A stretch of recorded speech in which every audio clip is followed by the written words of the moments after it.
uh, I am going to discuss the three sets of commandments. First is the self-clearance commandments. So the first one is keep right. The next one is observe road courtesy. The third one is prohibited parking. The fourth one is if in doubt, do not overtake.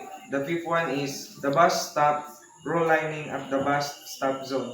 The sixth one is roll to prevent or untangled traffic jams. The seventh one is observe traffic management measures. The eighth one is the philosophy of Pinoy drivers, first come, first serve vehicles. The ninth one is on pedestrian. The tenth one is the remember the international living safety reminders. So the second Ten Commandments is the commandments of road from safety travelers. The first one is thou shalt not gaze at any phone. The second one is thou shalt not throw out trash out of the window. The third one is thou shalt not never drive intoxicated. The fourth one is thou shalt not taken any changes. The fifth one is thou shalt not buckle up the kids. The sixth one is thou shalt not drive on the bright side. The sixth one is the seventh one is thou shalt not drive with one light or with facility light. The eighth one is thou shalt not adhere to the speed limit. The ninth one is thou shalt not keep the distance. The tenth one is thou shalt not practice patience. So the last one for the of the three sets of Ten Commandments is the commandments of a self. Okay, go.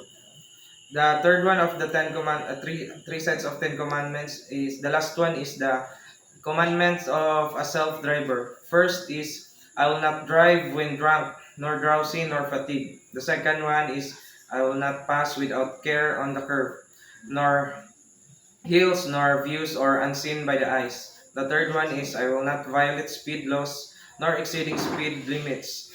The fourth one is I do not disobey highway signs and traffic signals. The fifth one is I do not make a twist without signaling my intentions. Number six is I do not make a twist without signaling my intentions.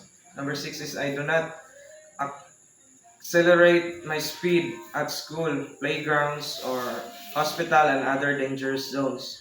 The seventh one is I will not be careless when crossing at intersections.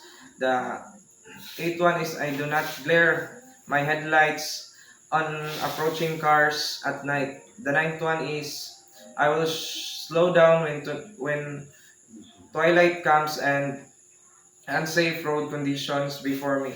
The last one of self driver is I will be courteous and respectful at the nights of every drivers and pedestrians. That's all. Thank you.